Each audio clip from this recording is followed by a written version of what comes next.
You are nothing to me anymore. Never step foot in this house again. I was shouted at by my father, and supported by John, my soon-to-be husband. I left my family home in tears. It was right after I graduated from high school. My name is Amy. I'm a 36-year-old farmer. This year marks 18 years since I left my family home. From now on, the time I spend living my own chosen life will be longer than the time I spent in my family home. And this thought makes me quite sentimental. My family home was in a city. My father was a corporate worker, and my mother was a stay-at-home mom. We were a family of 4, including my brother and me, who was born a year ahead of me. My parents were the kind of people who ranked their children clearly, so my brother, being the heir, was always given priority. The quality of our meals and the grandeur of our birthday presents were always superior for my brother. He boasted about his superiority and always bullied me. There were times when I felt lonely, and there were times when I cried out, "I want attention too!" But my parents never changed, so I gave up completely. The event that changed my life happened in the summer of my second year of high school. My brother was studying for a college entrance exam, aiming for a top-tier university. His mock exam results were not good at all, so he was always on edge, taking out his frustration on me at every opportunity. My parents, as if handling a fragile object, treated my brother with utmost care and gave me household chores that didn't allow me to have time to study. Because I was performing better academically than my brother, they tried to lower my grades to improve my brother's mood. It didn't make any sense. At that time, I heard about a rural experience program from a teacher. At the high school I was attending, students could participate in a 2-night, 3-day rural experience program if they wished. Participants stay at a host farm, harvest vegetables, cook together, and experience country life. I, who was troubled by my family environment, decided to participate bravely. But my father objected, saying, "Agriculture is something only fools who can't get corporate jobs do for a living." And my mother scoffed at me, saying, "Are you crazy? Willingly experiencing manual labor? Getting dirty and stinky in the mud?" But I defied my parents' opposition and used the pocket money I had saved up to sign up. This was the first time I had ever refused to do as my parents said. It turned out to be an excellent decision. For me, who was starving for familial love, it was truly a wonderful experience. Working in the fresh, rural air was invigorating, and I was able to experience the warmth of a family. The eldest son of that family, John, was a year older than me and the same age as my brother. At first, I was a bit wary, simply because he was an older guy. But John was completely different from my brother. He was kind, but firm, got along well with his parents, and was kind to me as well. John's parents were truly gentle people, and even though it was only for 3 days, I cried a lot when I had to leave the farm. John's mom cried along with me, saying, "You're welcome back anytime." I promised, I will definitely come back. They said they didn't look at their cell phones much, so I wrote them letters regularly. Before long, I started receiving more replies from John, and it became like an exchange diary, and we started dating. It was a pure long-distance relationship, without even a kiss. After my brother failed to get into his first-choice university and ended up in a third-rate private college, I became a college applicant, but my parents pressured me to get a job instead of going to college. The reason, they said, was that women didn't need an education. But the real reason was probably that they didn't want me to go to a better college than my brother. Since the rural experience, I had a dream of becoming a farmer. I could become a farmer without going to college, but John was a college student and had moved to the city, so I thought I would go to college and aim for a new kind of farming. Having a clear goal and purpose, I studied hard every day, despite interference from my parents and brother. However, when I passed the university entrance examination, my father was furious, saying, "Are you, a woman, planning to go to a better university than your brother?" My mother also said, "We don't have money to spend on you. Your brother needs money, so you should work and bring money home." I was desolate by my parents' words, and after a huge fight, I ended up cutting off all ties with them. John came to pick me up from home, and his parents, now my in-laws, supported my college expenses, and I ended up attending college. 4 years later, I married John. I never contacted my parents or brother during my college years, but when my in-laws said, "We have to at least give them a heads up about the marriage," we visited my childhood home for the first time in 4 years. Right after graduation, things were chaotic, and it was also planting season, so we couldn't make the visit until the beginning of summer. My in-laws, my husband, and I all had sunburnt, darkened faces from working outside, but my parents and brother openly ridiculed us.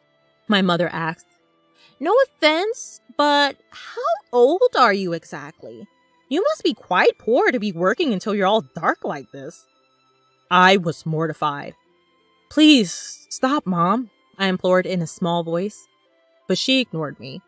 My brother smirked and said, "Smart people like me make money with intellectual work. If you can only do primitive work, it's proof you're unintelligent." I turned pale, and the gentle smiles on my in-laws' faces froze. My husband firmly declared, "With all due respect, we are proud to be farmers." My father laughed condescendingly and said to me, "Just to make it clear, you're a stranger to us from now on. You're marrying a poor farmer who has to sweat and work hard. We're going to treat you as if you don't exist. It'll be a problem if you come asking us for money. We don't want to see you anymore." Already being disowned at 18, I knew very well that I was on my own, even without being told so explicitly again. Still, I had tried to maintain the courtesies. The sympathetic looks from my in-laws and John were difficult to bear. On the way home, I quietly wept and resolved to forget about my biological family. Time flew, and before I knew it, 18 years had passed. The emotional wounds had thoroughly healed. I had given birth to 2 children, and my days were busy but fulfilling. Although I had virtually erased the memories of my parents and my brother, I was informed by a cousin that my brother was getting married. My cousin and I have always been close, and we occasionally touched base even after my marriage. At some point, I had sent them rice harvested from our farm, and they were pleased with its taste, even becoming a regular purchaser. Therefore, we maintained a relationship, and we enjoyed chatting on the phone about once a month. "We can meet after a long time at the wedding," my cousin said, but I hadn't heard anything about the marriage from my parents or my brother. Well, since we're estranged, it's true that there's no way for me to know. "I heard they are building a new duplex. I wonder if it's completed."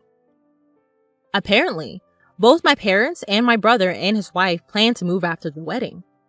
My cousin knew about the estrangement between my parents and me, but they seemed to think that I would attend weddings and funerals. After finishing the phone call with my cousin, impulsively, I dialed my mother's cell phone number.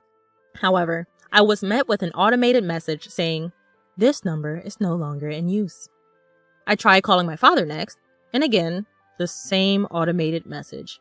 Had they changed their cell phone numbers? I didn't know my brother's number, so I couldn't call him. With trembling fingers, I dialed the landline for my family home, and it connected. My heart pounding, I waited for someone to pick up. "Hello?" It was my brother who answered. "Brother? It's Amy. I heard you're getting married and moving." I hesitated over what to say next, about to offer congratulations when I was cut off by my brother. "There's no need for you to do anything. You, a farmer, are a stranger to me. Don't call me." My brother just yelled and hung up the phone. I rushed to call him back, only to find that I was already blocked. This was harsh. No matter how much he hated me, we were still family. It hurt to be rejected like this. Seeing my distress, my husband was concerned and gently asked, "What's wrong? Did something happen?" I couldn't hold back my tears any longer. When I told him about the conversation, both my husband and my in-laws were as furious as if it had happened to them. "Your home is here, Amy. Your family is us here," my mother-in-law reassured me. Her words moved me to tears. I wish she was my real mom. She cared about me much more than my blood-related mother did. My father-in-law also comforted me, saying, "You're happy now. That's all that matters. No need to get hurt. The one who laughs is the winner." My husband added, "Let's take them as a bad example and make sure we don't turn out like that." Even our children, not knowing the situation, hugged me tightly. Thank you, everyone. I felt a warmth in my heart, realizing how happy I was now, even though I wasn't blessed with a supportive biological family. However, things took a drastic turn when my business was featured on national television. My in-laws were originally large-scale grain farmers in the American Midwest. They also grew a wide variety of vegetables and fruits, but a lot of produce didn't meet the standards. I had studied food business in college and spent a lot of time figuring out how to sell all the produce without any waste. I started an online business selling jams, juices, and pickles made from slightly damaged fruits and vegetables that couldn't be sold as they were. Backed by the local farmers union, my business was a huge success. It was a hit with moms who wanted to feed their children safe, domestically produced food, and seniors who wanted to taste nostalgic homemade pickles. I built up the company with young women who, like me, had married into farming families and unemployed young people. It had grown into a $5 million business. Our success story was covered in an in-depth report. After the TV broadcast, we received a lot of attention and calls from various people. In addition to orders and inquiries, there were calls for business transactions and interview requests. Both the company's phone and my personal smartphone wouldn't stop ringing. So when a call came in from an unknown number, I picked it up without thinking. But surprisingly, it was my brother. I suppose he's seen the national television as well. He must have heard about my success. Barely exchanging greetings, he said, "I'm thinking of starting a business. Can you lend me some money?" Excuse me? My answer to that would be no. I felt a strong aversion and coldly rejected his request before hanging up. Then he called again. "Stop arguing and give me the money. If a woman like you can start a business and make money, I'm bound to be successful," my brother incessantly screams. That's not how someone who wants to borrow money should behave, and I wonder where he gets that confidence. It's funny, because it was my brother who said that I, a simple farmer, was a total stranger to him. I didn't respond to my brother, but instead I asked something that had been on my mind for a while. "Hey, who decided not to tell me about the move?" "Huh? Of course, it was me. My wife, she's a city girl. The moment I mentioned you, she said we should cut ties." So, that's how it was. I didn't want to hear more, so I hung up and blocked his number. I realized that my brother's wife, whom I never met, seemed to have the same character as my brother and my parents. The fact that my brother saw me on TV might mean that my parents saw it too. A few hours later, when I thought I was getting another call from an unknown number, it turned out to be my father. "Why are you the boss? Did you steal a man's job?" he demanded. I answered, "Well, both John and my father-in-law are involved in the farming business, so it's only natural." In reality, it's called large-scale consolidation, and it's become advantageous to incorporate if you're a somewhat large farm. My father-in-law is the president of the local agricultural association, and John has incorporated his in-law's share and is the president of that corporation. Maybe my explanation convinced him, because then he said, "You're distant. Why didn't you contact us?" I was dumbfounded inside and responded, "It was you who disowned me. I'm hanging up now." And I hung up and blocked his number. A few minutes later, I got a call from my mother. "Why aren't you giving your brother money? You're making $500 million a year, aren't you? Send money home. We're your real family. Have you forgotten all the favors we've done for you, raising you up? At least give us $300 million, or at least $250 million. My mother was the most aggressive of all. Even though the business makes $500 million, that's total revenue. After paying for expenses and employee salaries, I barely have any left over.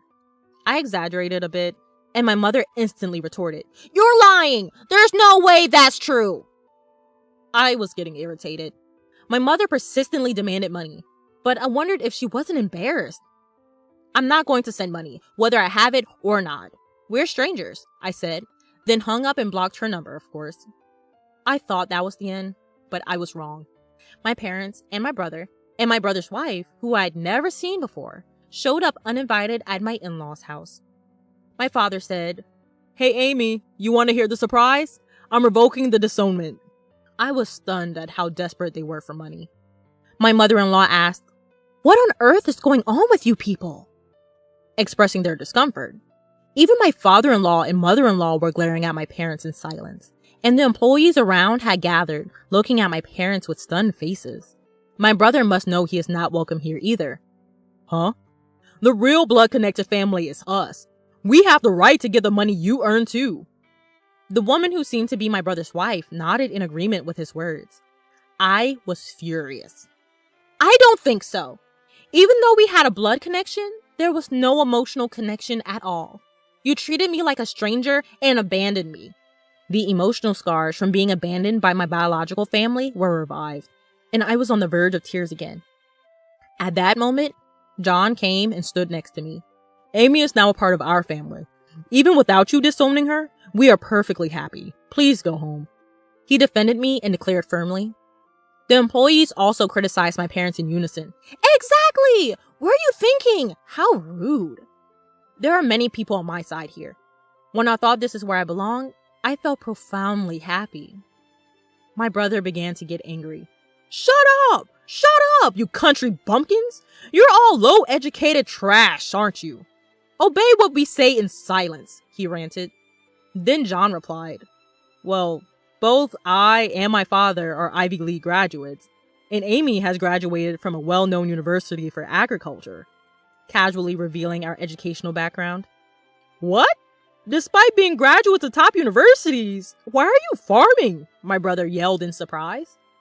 Perhaps for my brother, who graduated from a low-ranking university, the title of university graduate was his only pride, and you probably didn't expect to lose in terms of educational background. With a cool face, John said, farming is a respectable profession. We can fully utilize what we've studied in college. I couldn't help but burst into laughter at that scene. Brother, you've lost to John in everything. I managed to laugh and somehow felt relieved. Maybe I was too afraid of my brother and parents. Let me say this clearly one last time. We are already strangers.